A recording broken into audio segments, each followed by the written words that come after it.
सुबह का वक्त होता है। योगिता और रूही दोनों मिलकर नाश्ते और खाने की तैयारी कर रही होती हैं। योगिता भाभी मेरे लिए खाने में कुछ मत बनाना और नाश्ता भी रहने देना। क्यों भाई, तुझे कॉलेज में भूख नहीं लगेगी क्या? भाभी मैंने सुबह चाय के साथ 2 टोस्ट ले लिए थे, मेरा तो नाश्ता हो गया। और दोपहर को कॉलेज में रोल वगैरह कुछ खा लूंगी, तो मेरे लिए खाने का तो कोई टेंशन नहीं है। अच्छा ओके, मैं चलती हूँ, मुझे लेट हो रहा है। ऐसा कहकर मेघा कॉलेज जाने लगती है। मेघा सुन तो, आज हम नाश्ते में पनीर के पराठे बना रहे हैं। अरे कोई नहीं भाभी, आप लोग खा लेना, मैं लेट हो रही हूँ। Okay bye. और मेघा कॉलेज चली जाती है। तभी प्रतीक भी वहां आ जाता है। अरे रूही, मेरा नाश्ता लगा दो यार। रूही किचन से निकल कर आती है। आज बड़ी जल्दी तैयार हो गया। हाँ, अब से मैं और भैया सुबह जल्दी निकलेंगे। देर से निकलने पर सड़क पर भारी जाम लगा रहता है और हमें ऑफिस पहुंचने में रोज लेट होता है। ठीक है, आप लोग बैठिए, मैं अभी 10 मिनट में नाश्ता लाती हूँ। अरे हमारे पास इतना टाइम नहीं है, हमें बटर टोस्ट दे दो, हम खाकर निकल जाएंगे। अरे दोपहर के लिए लंच नहीं ले जाएंगे क्या? अरे नहीं, दोपहर में हम ऑफिस में ही लंच कर लेंगे। लेकिन आप तो बता रहे थे ऑफिस में फिलहाल कैंटीन भी बंद है। तभी अजय भी वहां आ जाता है। हमने टिफिन लगवा लिया है, टिफिन वाला दोपहर में ऑफिस आकर टिफिन दे जाएगा। हाँ रूही, हमने टिफिन लगवा लिया है। तभी योगिता, जो कि रसोई में पनीर पराठे बनाने के लिए आटा लगा रही होती है, वो रसोई से बाहर आती है। आप लोग टिफिन का खाना क्यों खाएंगे? हम खाना बनाकर दे रहे हैं ना। अरे योगिता, इतना परेशान होने की कोई जरूरत नहीं है। टिफिन वाला बहुत अच्छा खाना बनाता है और सबसे अच्छी बात यह है कि काफी रिजनेबल रेट पर खाना देता है। पर क्यों तुम लोग परेशान हो रहे हो? तुम लोग जल्दी से घर का काम खत्म करके आराम करो। मैं भी तो इतनी देर से यही कह रहा हूँ। ठीक है, जैसी आप लोगों की मर्जी। आप दोनों बैठिए, मैं आप दोनों के लिए बटर टोस्ट लाती हूँ। रूही थोड़ी देर में उन्हें नाश्ता लाकर देती है। सुशीला और राजीव भी नहा धोकर नाश्ते के टेबल पर आ जाते हैं। योगिता बहू, ये ले, मैं और तेरे पापा सुबह मॉर्निंग वॉक पर गए थे तो बाजार से मौसमी फल ले आए। देख, ताजे ताजे रसीले तरबूज है, इन्हें काट दे, मैं और तेरे पापा का नाश्ता इसी से हो जाएगा। तरबूज से नाश्ता हो जाएगा? बहू, तू इसे कम समझ रही है क्या? पूरे 2 किलो है, इससे पूरे परिवार का नाश्ता हो जाएगा। योगिता 2 किलो का बड़ा सा तरबूज काटती है और नाश्ते के टेबल पर बैठे सभी लोगों को लाकर देती है। प्रतीक और अजय बटर टोस्ट के साथ साथ तरबूज भी खा लेते हैं। वे, हमारा तो पेट बहुत भर गया, अब दोपहर तक भूख नहीं लगेगी। चल प्रतीक, ऑफिस के लिए निकलते हैं। हाँ भैया चलो। मम्मी जी, पापा जी, आप लोगों के लिए कुछ लाऊं? नहीं नहीं बहू, हमारा भी पेट भर गया।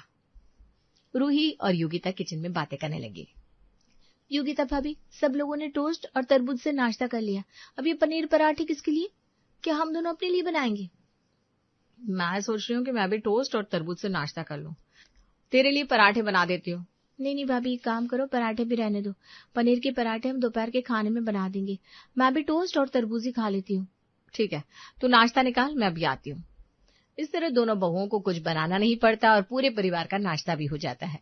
अब दोपहर के खाने में घर में सिर्फ सास ससुर, दोनों बहुएं और योगिता का बेटा सुयश रह जाता है। दोपहर में रूही, दोपहर के खाने की तैयारी तो है ही, मैं स्कूल से सुयश को लेकर आती हूँ, फिर हम सब खाना खा लेंगे। ठीक है भाभी। योगिता सुयश को स्कूल से लेकर आती है और फिर पूरा परिवार खाना खाता है। परिवार में रोजमर्रा के दिनों में ऐसा ही होता है। परिवार के सभी सदस्य सुबह का नाश्ता हल्का करते हैं या तो करते ही नहीं है। प्रतीक, अजय और मेघा दोपहर का लंच बाहर ही करते हैं, इसलिए सुबह और दोपहर का खाना बड़ी आसानी से हो जाया करता था। लेकिन रात की राहें आसान नहीं थी। रात को पूरा परिवार जब एक साथ इकट्ठा खाना खाने बैठता तो योगिता और रूही के बनाए खाने में उन्हें ढेरों कमियां नजर आने लगती। इसी तरह से एक रात जब पूरा परिवार एक साथ डाइनिंग टेबल पर बैठकर खाना खा रहा होता है। योगिता भाभी, आज आपने ये कैसी सब्जी बनाई है? अरे भाई, आज मैंने सब्जी नहीं बनाई, रूही ने बनाई है। क्या हो गया सब्जी में? भाभी, इस सब्जी में ना तो तेल का पत्ता है ना नमक का, और ऐसा लग रहा है जैसे आपने कोई मसाला ही नहीं डाला, ऐसे पानी में उबाल दिया है। तभी रूही रसोई से बाहर निकल कर आती है। मेघा, यही सब्जी मैंने पिछले हफ्ते भी बनाई थी, तब तो तुमने कुछ नहीं कहा था। अब पिछले हफ्ते का मुझे याद नहीं, लेकिन आज वाली तो बिल्कुल भी अच्छी नहीं है। हाँ मेघा, तू सही कह रही है, आज की सब्जी में तो बिल्कुल स्वाद ही नहीं आ रहा है। बाहर से कुछ ऑर्डर कर ले। हाँ, मैं तो अपने लिए कढ़ाई पनीर मंगवा रहा हूँ, तेरे लिए भी मंगा लेता हूँ। टेबल पर सभी लोग बैठे थे। जब बाहर से सब्जी मंगा ही रहा है तो हमारे लिए भी मंगा ले, हमें भी ये सब्जी अच्छी नहीं लग रही। प्रतीक सबके लिए बाहर से कढ़ाई पनीर मंगा लेता है और पूरा परिवार चटकारे ले लेकर खाना खाता है। वाह, क्या सब्जी है, इसे कहते हैं सब्जी। सारे मसाले नमक सब एकदम परफेक्ट है। उधर किचन में, भाभी मेरी बनाई हुई सब्जी को तो कोई पूछ ही नहीं रहा, अब इसे कौन खाएगा? अब इनका तो रोज रोज का यही हाल है, इन्हें हमारे बनाए खाने में सिर्फ कमियां नजर आती है। अब ये सब्जी हम ही खाएंगे और क्या। हमें कल तक यही सब्जी खानी पड़ेगी। योगिता और रूही दूसरे दिन तक उस सब्जी को खाती रहती है, तब कहीं जाकर सब्जी खत्म होती है। इसी तरह से एक दिन योगिता रात के खाने में आलू पूरी और रायता बनाती है। दोनों बहुएं मिलकर बड़े मन से पूरा खाना बनाकर तैयार करती हैं। आज तो हमारे खाने में कोई कमी नहीं निकाल पाएगा। हमने बनाया ही ऐसा खाना, आलू पूरी और रायता सभी को पसंद है। लेकिन जैसे ही दोनों खाना लगाती है और पूरा परिवार खाना शुरू करता है। योगिता बहू, ये तूने क्या बना दिया? क्या हुआ मम्मी जी? लगता है तूने रायते में रायता का मसाला ही नहीं डाला, और आलू की सब्जी तो बिल्कुल हल्दी कच्ची लग रही है इसमें। सब्जी और अभी पकाई जानी थी। पूरी में भी स्वाद नहीं आ रहा। पूरी में नमक और अजवाइन नहीं डाली क्या? मम्मी जी, हमने रायता में रायता मसाला डाला है, और वो भी खुद से तैयार करके। रूही ने खुद अपने हाथों से जीरा, लाल मिर्च भून कर पीसा और रायते में डाला है, और सब्जी भी अच्छे से पकाई है। मैंने पूरी में नमक और अजवाइन नहीं डाला। देखा, मैंने कहा था ना कहीं कमी रह गई है। बहू, सब्जी को अच्छे से पकाया कर, मसाले अच्छे से भूना कर। मसाला अच्छे से भूनेगी तभी तो सब्जी का स्वाद निखर कर आएगा। ठीक है मम्मी जी, हम आगे से ध्यान रखेंगे। दरअसल होता यह है कि दिन में तो पूरा परिवार इधर उधर रहता है, कोई कॉलेज तो कोई ऑफिस में, लेकिन रात में सभी एक साथ इकट्ठे होते हैं और बड़ी तसल्ली से खाना खाते हैं। रात के खाने पर सभी का ध्यान सिर्फ खाने पर होता है, इसलिए खाने में कमियां निकाली जा रही होती है। लेकिन परिवार के लोगों की इस आदत से योगिता और रूही बेहद परेशान रहने लगी। बड़े तो बड़े 5 साल का सुयश भी खाने में कमियां निकालने से पीछे नहीं हट रहा होता है। एक दिन योगिता और रूही मिलकर डिसाइड करती है, क्यों ना आज रात के खाने में कुछ अलग बनाया जाए। भाभी, मैं सोच रही थी दाल चावल सब्जी रोटी तो हम रोज ही बनाते हैं, लोगों को पसंद भी नहीं आ रहे, क्यों ना आज कुछ अलग ट्राई करें। हाँ, तू सही कह रही है। तूने देखा था जब पिछले महीने हम सब बाहर खाना खाने गए थे तो सभी लोगों ने साउथ इंडियन खाना ऑर्डर किया था। हाँ, मैंने भी नोटिस किया। हमारे घर में सबको साउथ इंडियन खाना बहुत पसंद है। तो चल ना आज कुछ साउथ इंडियन बनाते हैं। ठीक है, तो आज उत्तपम, सांभर और नारियल की चटनी बना लेते हैं। मैं उत्तपम के लिए दाल चावल भिगो देती हूँ, रात तक फूल जाएंगे। ठीक है भाभी, मैं बाकी चीजें बाजार से लेकर आती हूँ। इस तरह दोनों बहुएं अपने अपने काम पर लग जाती हैं। दोनों दिन से ही रात के स्पेशल खाने की तैयारी करती हैं और रात में सबके सामने मिक्स वेज, उत्तपम, सांबर, नारियल चटनी परोसती है। सभी लोग खाना शुरू करते हैं, लेकिन सुयश तो खाना ही नहीं खा रहा होता है। सुयश बेटा, आप खाना क्यों नहीं खा रहे हो? मम्मी, उत्तपम बहुत कड़ा है, मेरे से टूट ही नहीं रहा। क्या आपसे उत्तपम नहीं टूट रहा? लेकिन जब मैंने बनाया था तब तो ये काफी सॉफ्ट था। मम्मी, ये वाला सॉफ्ट नहीं है, आप मेरे लिए दूसरा लाओ। ठीक है, मैं आपके लिए दूसरा लेकर आती हूँ। हाँ। योगिता सुयश की प्लेट से उत्तपम उठाकर वापस ले जाती है और उसके लिए दूसरा उत्तपम लाकर देती है, और योगिता वही उत्तपम खुद खा लेती है। कमाल है, ये उत्तपम तो काफी सॉफ्ट है। फिर सुयश कंप्लेन क्यों कर रहा था? तभी रूही खाना खा रहे घर के सदस्यों से पूछती है, पापा जी, कैसे लगा आज का खाना? वैसे तो ठीक ही है बहू, लेकिन सांबर में इमली जरा ज्यादा डालती तो सांबर अच्छी बनती। ये सुनते ही रूही का मूड ऑफ हो जाता है, लेकिन तभी रूही ये सोचकर कि शायद नारियल की चटनी अच्छी बनी हो, वो चटनी के बारे में पूछती है। और नारियल की चटनी वो कैसी बनी है? नारियल की चटनी में नारियल ज्यादा हो गई है और इस चटनी में कुछ तो मिसिंग सा लग रहा है। इस चटनी में भुनी हुई मूंगफली और दही भी पड़ती है, शायद रूही बहू ने नहीं डाला। डाला है ना मम्मी जी, मैंने भुनी हुई मूंगफली पीस के डाला है, दही भी डाली है, चटनी में राई और कड़ी पत्ती का तड़का भी लगाया है। पता नहीं, हमें तो नहीं लग रहा। चटनी में सिर्फ नारियल का ही पता चल रहा है। योगिता और रूही समझ जाते हैं कि घर वालों की नजरों में वे दोनों कभी अच्छा खाना बना ही नहीं सकते, लेकिन ये सिर्फ रात के खाने में ही होता है। सुबह के नाश्ते और दोपहर के खाने में कोई कमी नहीं निकाली जाती। एक सुबह, अजय, आज आप दोनों बिना नाश्ता किए ऑफिस नहीं जाएंगे? भाई, लेकिन हम तो रोज नाश्ता करते हैं। रोज वही बटर टोस्ट और फ्रूट्स खाकर जाते। आज हमने सुबह उठकर जल्दी नाश्ता बना लिया है। और हाँ मेघा, तू भी नाश्ता करके कॉलेज जाएगी। ठीक है भाभी, लगा दो नाश्ता। योगिता और रूही ने नाश्ते में मिक्स वेज रोल और पोहे बनाए थे। वे सभी को नाश्ता देती हैं। तो कैसे लगा आज का नाश्ता? बढ़िया भाभी, बढ़िया बनाया। ऐसा कहकर मेघा जल्दी जल्दी नाश्ता करके कॉलेज चली जाती है। प्रतीक और अजय भी नाश्ते में कोई कमी निकाले बिना नाश्ता करके ऑफिस चले जाते हैं। सुशीला और राजीव तो नाश्ते की तारीफ भी करते हैं। आज तो बहू ने बड़ा टेस्टी रोल बनाया है। और पोहे भी बहुत स्वादिष्ट बनाए हैं। आपने तो पोहे लिया ही नहीं, पोहे खाकर तो देखो। अरे नहीं भाई, मेरा तो रोल से ही पेट भर गया। अरे एक बार टेस्ट करके तो देखो, पोहे रोल से भी टेस्टी बना है। लेकिन वहीं जब रात के खाने की बारी आती है तो दोनों बहुओं के बनाए हुए खाने में उन्हें ढेरों कमियां नजर आने लगती है। योगिता बहू, सुबह इतना अच्छा नाश्ता कराने के बाद रात के खाने में ही तू गड़बड़ी क्यों कर देती है? आज क्या हो गया मम्मी जी? दाल में हल्दी का पता ही नहीं है। दाल ठीक से गली भी नहीं है। हाँ, इसमें भी 2 सीटियां और लगती तब जाकर दाल घुलती। अभी तो ऐसा लग रहा है जैसे दाल और पानी में झगड़ा हो गया, दोनों एक दूसरे से मुंह फुलाकर बैठे हैं। आलू गोभी की सब्जी में भी गोभी ठीक से पकी नहीं है। आलू भी कच्चे लग रहे हैं, सब्जी में से कच्चे मसालों की स्मेल आ रही है। खाने में इतनी कमियां सुनने के बाद दोनों बहुओं का मूड ऑफ हो जाता है। मैं दाल और सब्जी फिर से पका कर लाती हूँ। अब क्या, अब रहने दे, अब तो खाना हमारी थाली में आ गया, अब तो हम जैसे तैसे खा ही लेंगे, लेकिन आगे से ध्यान रखना बहू। ठीक है मम्मी जी। दोनों बहुएं आपस में बातें करती हैं। भाभी, आपने देखा, सुबह के नाश्ते में और दोपहर के खाने में कोई कमी नहीं निकालता। इन्हें सारी कमियां रात में दिखती है। हाँ, ये तो मैं भी देख रही हूँ, हमें कुछ करना पड़ेगा। अब दूसरे दिन जब योगिता रसोई में रात के लिए सब्जी बना लेती है तो एक कटोरी में थोड़ी सी सब्जी लेकर सुशीला के पास जाती है। मम्मी जी, आज मैंने लौकी की सब्जी बनाई है, जरा टेस्ट करके बताइए ना कैसी बनी है। सुशीला सब्जी टेस्ट करती है। बहू, इसमें तूने धनिया पाउडर नहीं डाला? डाला है मम्मी जी। अरे काम है, थोड़ा और डाल दे, और थोड़ी सी हल्दी और डाल देना, मुझे इसमें हल्दी भी कम लग रही है, और सब्जी को थोड़ा और पका लेना। ठीक है मम्मी जी। योगिता रसोई में जाती है, लेकिन वो सब्जी में ना तो धनिया पाउडर डालती है और ना ही हल्दी। रात को खाने में वही सब्जी परोसी जाती है। भाभी, चलो खाना लगा देते हैं। रूही, आज हम सबको खाना टेबल पर नहीं देंगे, सबको अलग अलग खाना देंगे। ऐसा क्यों भाभी? अरे वो मैं तुझे बाद में बताऊंगी। तू सबसे पहले मम्मी जी और पापा जी से बोल दे कि खाना बन गया है और तू उनका खाना उनके कमरे में ही ला रही है। जा बोल कर आ। ठीक है भाभी। रूही अपने सास ससुर के कमरे में जाती है, जहां दोनों टीवी देख रहे होते हैं। मम्मी जी, पापा जी, खाना बन गया है। ठीक है, तो चल हम अभी आते हैं। वो टीवी पर आपका फेवरेट सीरियल आ रहा है ना मम्मी जी, आप लोग क्यों आ रहे हो? मैं आप दोनों का खाना यही लाकर देती हूँ। टीवी देखते हुए खाना खा लेना, ऐसे आपका सीरियल भी नहीं छूटेगा और खाना भी हो जाएगा। बहू ठीक कह रही है, टीवी देखते देखते खाने का मजा आएगा। ठीक है बहू, तो हमारा खाना कमरे में ही ले आ।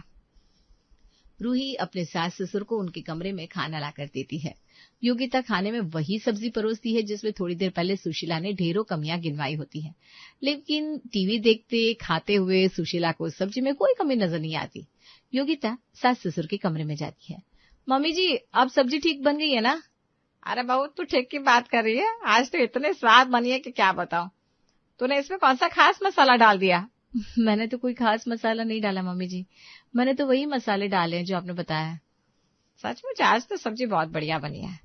तो रोज ऐसे ही बढ़िया बढ़िया सब्जी बनाया कर, आज तो मेरा ज्यादा खाने का मन हो रहा है। तो खाइए ना मम्मी जी, मैं और आपकी और पापा जी के लिए 1 कटोरी सब्जी और ला कर देती हूँ। हाँ, सब्जी ले आ और मेरे लिए 2 रोटी और ले आना। 2 रोटी और? हाँ, 2 रोटी और ला दे। आज तूने सब्जी इतनी अच्छी बनाई है कि मैं इसके साथ 2 रोटी और खा लूंगी। ठीक है मम्मी जी, मैं अभी लाती हूँ। पापा जी, आपके लिए भी और रोटी लाऊं? हाँ बहू, मेरे लिए भी 2 रोटी और लेते आना। योगिता अपने सास ससुर को खाना खिलाती है। पहली बार ऐसा होता है कि सुशीला और राजीव रात के खाने में कोई कमी नहीं निकालते और रोज से ज्यादा खाना खा लेते हैं। और ये सब होता है टीवी की वजह से, क्योंकि उनका ध्यान खाने में नहीं बल्कि टीवी पर चल रहे उनके फेवरेट सीरियल पर होता है। ठीक इसी तरह से योगिता और रूही घर के बाकी सदस्यों के लिए खाना लगाती है, लेकिन डाइनिंग टेबल पर नहीं बल्कि हॉल में, जहाँ टीवी लगी होती है। जब सभी लोग खाना खाने के लिए टेबल पर आते हैं। खाना कहाँ है भाई? आज मैंने आप सबका खाना हॉल में लगाया है। सभी लोग हॉल में जाते हैं, जहाँ फर्श पर चादर बिछाकर सभी का खाना लगा होता है। सभी खाना खाने बैठते हैं। योगिता टीवी ऑन कर देती है। मेघा टीवी का रिमोट उठाकर एक मूवी लगा देती है और पूरा परिवार मूवी देखते हुए खाना खाता है। सबका ध्यान टीवी पर चल रहे मूवी पर होता है और खाने में कोई कमी नहीं निकाली जाती बल्कि तारीफ की जाती है।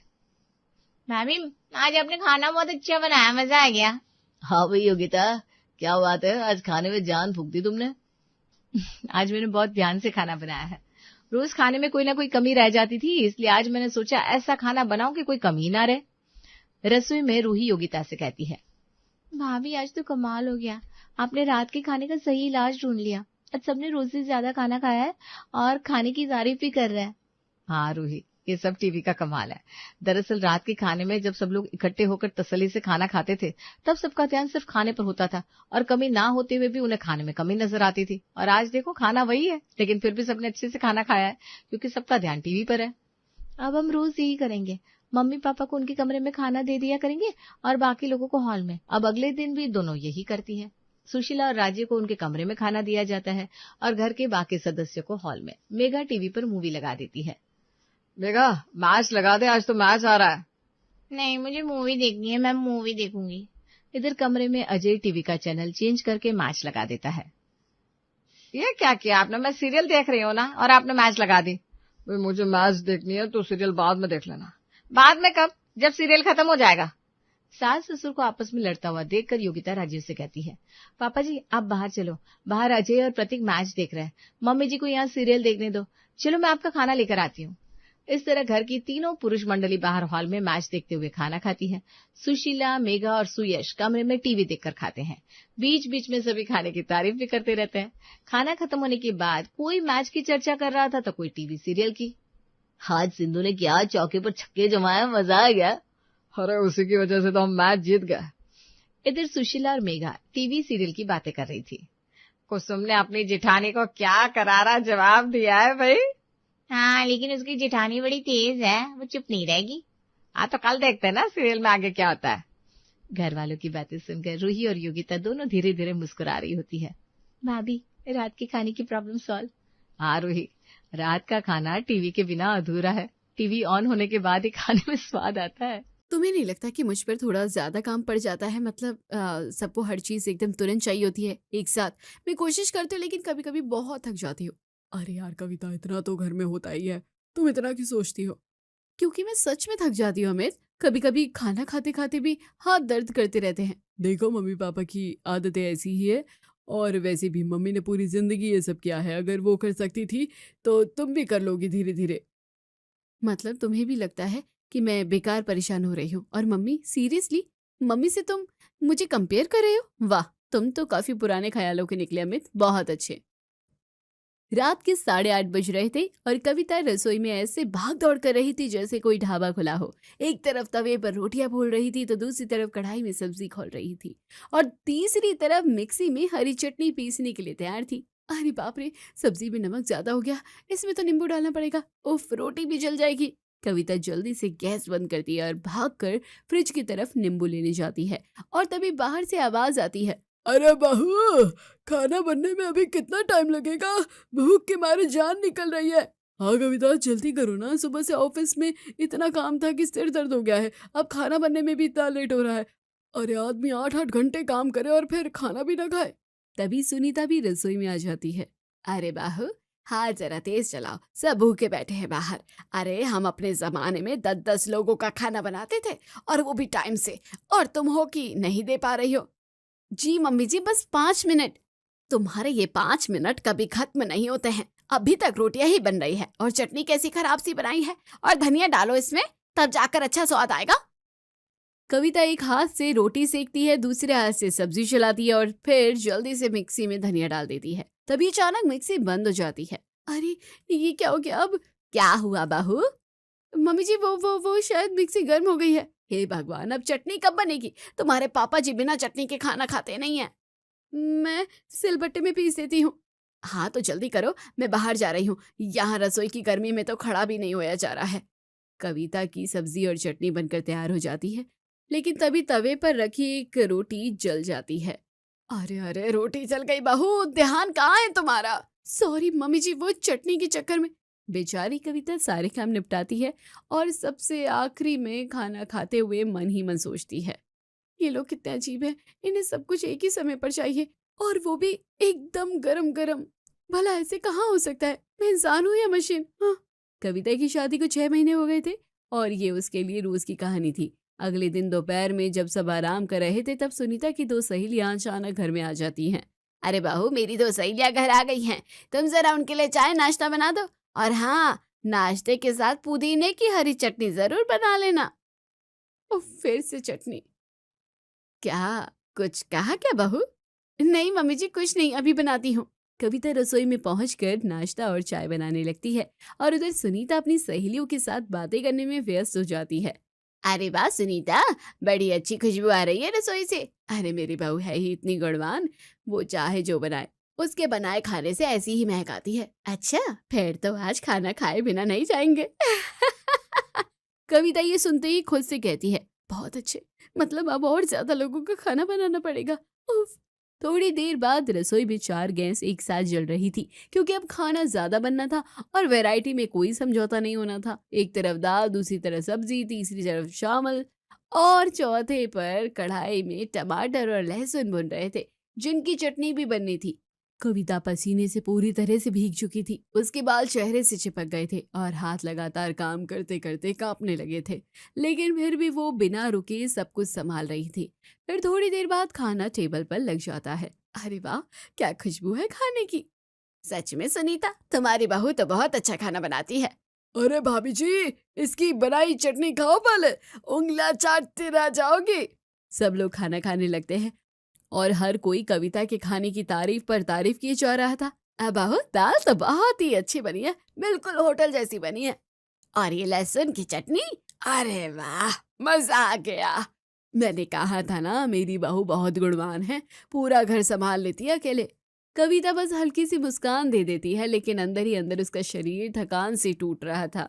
अच्छा सुनीता, अब तो हम जल्दी जल्दी आया करेंगे यहाँ, इतना स्वादिष्ट खाना जो मिलता है। हाँ हाँ, अगली बार आएंगे तो तुम्हारी बहू के हाथ के पराठे खाएंगे। सब लोग हंसते हुए वहां से चले जाते हैं और उनके जाते ही कविता थक कर कुर्सी पर बैठ जाती है। उसके हाथों में अब भी जलन हो रही थी। बस बहुत हुआ, मुझे भी अब ब्रेक चाहिए, ऐसे में कब तक मशीन की तरह काम करूंगी। कल ही मैं अपने मायके जाऊंगी। हाँ। अगले दिन कविता अपने मायके चली जाती है। पूरे 3 दिन बाद उसे थोड़ा सुकून मिलने वाला था। मायके पहुंचते ही कविता के चेहरे की थकान उसकी माँ ने पहचान ली। अरे कविता, ये कैसी हालत बना रखी है तुमने, चेहरा कितना उतर गया है तुम्हारा। शादी के बाद ग्लो आता है, लेकिन तुम्हारा तो जो ग्लो था वो भी चला गया।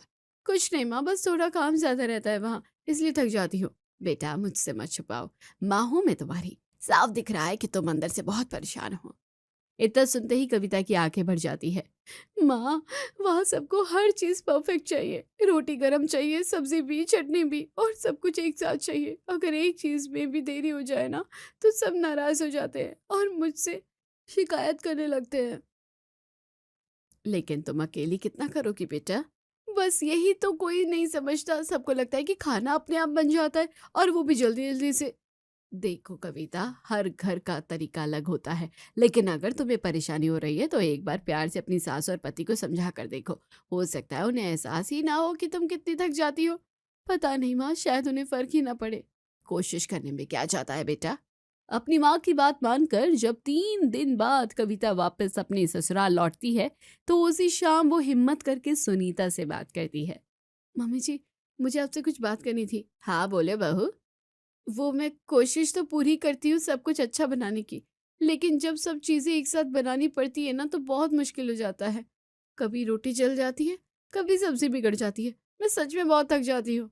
बस यही बात करनी थी जी। मैं बस यही कह रही थी कि अगर थोड़ा धीरे धीरे काम हो तो शायद मैं बेहतर कर पाऊँ, या खाने में कम चीजें बनानी हो तो। अरे बहू, इसमें क्या नया है, हमने भी अपने जमाने में खूब काम किया है।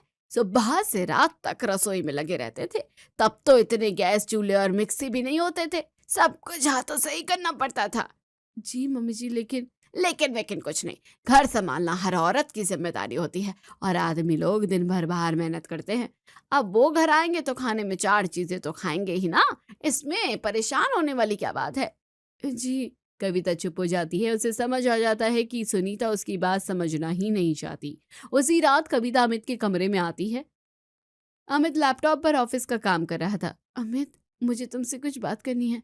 हाँ बोलो ना। तुम्हें नहीं लगता कि मुझ पर थोड़ा ज्यादा काम पड़ जाता है? मतलब सबको हर चीज एकदम तुरंत चाहिए होती है एक साथ। मैं कोशिश करती हूँ, लेकिन कभी कभी बहुत थक जाती हूँ। अरे यार कविता, इतना तो हर घर में होता है, तुम इतना क्यों सोचती हो? क्योंकि मैं सच में थक जाती हूँ अमित। कभी कभी खाना खाते खाते मेरे हाथ दर्द करने लगते हैं। देखो, मम्मी पापा की आदतें ऐसी ही हैं। वो वैसे भी मम्मी ने पूरी जिंदगी में ये सब किया है। अगर वो कर सकती थी तो तुम भी कर लोगी धीरे धीरे। मतलब तुम्हें लगता है कि मैं बेकार में परेशान हो रही हूँ? और मम्मी सीरियसली, मम्मी से तुम मुझे कंपेयर कर रहे हो? वाह, तुम तो काफी पुराने ख्यालों के निकले अमित। Good night. अरे नहीं, मेरा वो मतलब नहीं है। मैं बस कह रहा हूँ कि इतना बड़ा मुद्दा बनाने की जरूरत नहीं है। थोड़ा एडजस्ट करो, शादी के बाद सबको करना पड़ता है। अमित फिर से अपने लैपटॉप में व्यस्त हो जाता है और कविता चुपचाप वहां से उठकर चली जाती है। उसकी आंखों में आंसू थे, क्योंकि आज उसे पहली बार एहसास हुआ था कि इस घर में उसकी थकान किसी को दिखाई नहीं दे रही थी। अगली सुबह घर का माहौल थोड़ा अलग था। सुनीता सुबह से ही खुश नजर आ रही थी, क्योंकि आज उसकी बेटी पूजा अपने पति के साथ घर आने वाली थी। अरे बाहू, जरा जल्दी जल्दी काम निपटा लो, पूजा और दामाद जी आते ही होंगे। और सुनो, उनके लिए पनीर भी बना लेना, रायता भी, और हाँ, वो काजू वाली खीर भी बना लेना। और हरी चटनी भी बना लेना बहू, दामाद जी को पसंद आएगी। जी पापा जी। कविता फिर से रसोई में लग जाती है। सुबह से ही गैस पर बर्तन चढ़ चुके थे। कहीं सब्जी कट रही थी, कहीं दूध उबल रहा था और कहीं चटनी के लिए मसाले भुने जा रहे थे। थोड़ी देर बाद पूजा और उसका पति घर पहुंच जाते हैं। नमस्ते मम्मी। अरे मेरी प्यारी बेटी आ गई। आओ आओ, और दामाद जी आइए बैठिए, आपके लिए एकदम खास खाना बन रहा है। अरे मम्मी जी, इतना सब करने की क्या जरूरत थी? अरे कैसे जरूरत नहीं थी, आप लोग रोज रोज थोड़ी ना आते हैं। बाहू, जरा चाय के साथ पकोड़े भी बना देना, और हाँ, धनिया की ताजा चटनी भी पीसना। अरे मम्मी जी रहने दो ना, इतना सब कौन खाता है? क्यों, दामाद जी आए हैं, घर में क्या थोड़ा अच्छा खाना नहीं खिलाएगी क्या? अच्छा खाना मतलब 10 चीजें बनाना थोड़ी ना होता है, और वैसे भी हम लोग इतना वैरायटी वाला खाना खाते ही नहीं है। अरे क्यों भला? क्योंकि मैं भी काम में बिजी रहती हूँ मम्मी, कभी ऑफिस कभी घर। तो इन्होंने समझ लिया है कि हर समय 4-5 चीजें बनाना पॉसिबल नहीं होता है। मैं जो भी बनाती हूँ प्यार से खा लेते हैं। पूजा का पति मुस्कुराते हुए सिर हिला देता है। हाँ मम्मी जी, खाना प्यार से बनाओ, बस वही काफी होता है। रोज दावत थोड़ी ना होनी चाहिए होती है। ये सुनकर कविता की नजर तुरंत सुनीता की तरफ जाती है। उसे लगता है कि शायद अब सुनीता को उसकी परेशानी समझ आ जाएगी, लेकिन सुनीता बस हल्का सा मुस्कुरा देती है और तुरंत दूसरी बात करने लगती है। अच्छा अच्छा, तुम लोग बैठो, यहाँ तो तुम्हें वैरायटी का खाना ही मिलेगा। इतना कहकर सुनीता फिर से रसोई की तरफ चली जाती है और कविता के चेहरे पर आई उम्मीद फिर से धीरे धीरे फीकी पड़ जाती है। पूजा भी पानी लेने के बहाने रसोई में आती है और वहां का नजारा देखकर एक पल के लिए रुक सी जाती है। कविता रोज की तरह एक साथ 3 काम कर रही थी। एक हाथ से रोटी बेल रही थी, दूसरे से सब्जी चला रही थी और बीच बीच में खीर भी देख रही थी कि नीचे न लग जाए। गैस की गर्मी से उसका चेहरा लाल हो चुका था। भाभी, आप ये सब अकेले कर रही हो? हाँ तो और कौन करेगा, लेकिन इतने सारे आइटम सुबह से लगी हुई हो क्या? हाँ, और अभी चटनी भी बनानी बाकी है, वरना पापा जी खाना नहीं खाएंगे। पूजा कुछ सेकंड तक चुपचाप कविता को देखती रहती है और फिर उसे अचानक एहसास होता है कि उसकी भाभी सच में जरूरत से ज्यादा काम कर रही है। भाभी, आप बहुत थक जाती होगी ना? हाँ, पर मैं आदत डाल रही हूँ, यहाँ सबको ऐसे ही पसंद है ना। नहीं भाभी, सबके साथ अपना भी तो सोचो। कविता हल्का सा मुस्कुरा देती है। शायद पहली बार इस घर में किसी ने उसकी हालत समझी थी। आपने मम्मी या भैया को समझाने की कोशिश नहीं की क्या? की थी, लेकिन किसी को समझ नहीं आया। सबको लगता है कि मैं बस ओवर रिएक्ट कर रही हूँ, क्योंकि इस घर में प्यार से या सीधे तरीके से कोई नहीं समझता। मैं बचपन से जानती हूँ सबको। मतलब यहाँ उंगली सीधी करके घी नहीं निकलता भाभी, थोड़ा टेढ़ी करनी पड़ती है उंगली। मैं कुछ समझी नहीं। मतलब ये भाभी कि सबको ये समझना बहुत जरूरी है कि रोटी सब्जी और चटनी अपने आप नहीं बनती, बल्कि उसमें बहुत मेहनत लगती है, और ऐसी मेहनत हर वक्त कर पाना पॉसिबल ही नहीं है। बाकी आप समझदार हो, ध्यान रखना। इतना कहकर पूजा रसोई से बाहर चली जाती है और कविता सोच में पड़ जाती है। उसे कुछ कुछ समझ तो आ रहा था कि पूजा का इशारा किस तरफ है, और वो रात भर इसी बात पर दिमाग लगाती है कि रोटी सब्जी और चटनी अपने आप या फिर आसानी से तो नहीं बनती है। अगली सुबह, आज कोई जल्दी नहीं है, आराम आराम से सारे काम होंगे। पहले उसने आराम से सब्जियां काटी, फिर चाय बनाई, फिर गुनगुनाते हुए आटा गूंथा और उसके बाद आराम से सब्जी चढ़ा दी। इधर डाइनिंग टेबल पर सब नाश्ते का इंतजार कर रहे थे। अरे बाहू, नाश्ता बनने में कितना टाइम लगेगा? आज तो मुझे बैंक भी जाना है। कविता जल्दी करो ना, मेरी मीटिंग है 9 बजे। अरे बाहू, हाथ तेज चलाओ, अभी तक पराठे नहीं बने। बस मम्मी जी बन रहे हैं। 10 मिनट और बीत गए, फिर 15 मिनट और, फिर 20, और सबका पेशेंस अब खत्म होने लगा। यार अब रहने तो, मुझे ऑफिस के लिए लेट हो रहा है, मैं बाहर कुछ खा लूंगा। हाँ बहू, अब मेरे पास भी टाइम नहीं है। रमेश बिना नाश्ता किए ही निकल जाते हैं। अमित भी बैग उठाकर चला जाता है। थोड़ी देर बाद सुनीता गुस्से में रसोई में आती है। ये क्या तरीका है बहू, आज कोई खाना खाकर ही नहीं गया, अब क्या फायदा इतना सब बनाने का। सॉरी मम्मी जी, मैं कोशिश तो कर ही रही थी, लेकिन एक साथ सब गरम गरम बनाना थोड़ा मुश्किल हो जाता है, इसलिए टाइम लग गया ना। सुनीता कुछ पल के लिए चुप हो जाती है, लेकिन फिर बिना कुछ बोले वहां से चली जाती है। शाम को फिर वही डिनर का समय आ जाता है, लेकिन आज कविता ने सुबह वाली गलती नहीं दोहराई। वो शाम से ही एक एक चीज बनाकर तैयार करने लगी। पहले दाल बनाई, फिर चावल, फिर सब्जी, फिर सलाद और आखिर में चटनी। रात के खाने तक टेबल पर सब कुछ मौजूद था, लेकिन बस एक छोटी सी दिक्कत थी। अरे बहू, रोटियां ठंडी क्यों है और चावल भी गर्म नहीं है? ये क्या तरीका हुआ, कुछ गर्म कुछ ठंडा? कविता पहली बार बिना घबराए आराम से जवाब देती है। क्योंकि मम्मी जी, इतना सब कुछ एकदम गरम गरम एक साथ नहीं बन सकता। सब चुप होकर उसकी तरफ देखने लगते हैं। अगर दाल अभी गर्म है तो इसका मतलब वो अभी बनी है, लेकिन तब तक रोटियां ठंडी हो जाएंगी, और अगर रोटियां गर्म बनाऊंगी तो चावल ठंडे हो जाएंगे। मतलब ये कि एक इंसान एक समय पर एक ही चीज बना सकता है। मशीन भी लगातार चलती रहे तो वो गर्म होकर बंद हो जाती है। फिर मैं तो एक इंसान हूँ। कविता की आवाज में शिकायत नहीं थी, बस थकान और सच्चाई थी। अगर आपको सब कुछ गरम गरम चाहिए तो खाने में चीज़ें कम होंगी, और अगर वैरायटी ज़्यादा चाहिए तो थोड़ा इंतज़ार या थोड़ा एडजस्ट करना पड़ेगा। दोनों चीज़ें एक साथ हर बार पॉसिबल तो नहीं है। इतना कहकर कविता मुस्कुराती है और कटोरी आगे बढ़ाती है। लेकिन हाँ, ये चटनी एकदम फ्रेश है, अभी अभी पीसी है। टेबल पर खामोशी छा जाती है। रमेश पहली बार बिना कुछ बोले खाना खाने लगता है। अमित भी चुपचाप था, और सुनीता वो बस कविता को देख रही थी। तभी अचानक रमेश धीरे से बोलते हैं। बात तो सही कह रही है बहू। हाँ, शायद हमने कभी सोचा ही नहीं कि इतना सब बनाना कितना मुश्किल होता होगा। ठीक है, अब थोड़ा कम वैरायटी भी चलती है, बस ठंडी ना हो। सुनीता पहली बार सोच में पड़ गई थी। उसे धीरे धीरे अपनी गलती का एहसास भी हो गया था कि उसने अपनी बहू का हाथ तक नहीं बटाया। अगले दिन सुबह ही घर का माहौल थोड़ा बदला हुआ सा था। बहू, आज बस आलू के पराठे बना लो और चटनी रहने दो। आज हम अचार से खा लेंगे, लेकिन पराठे के साथ में। कविता के चेहरे पर मुस्कान आ जाती है।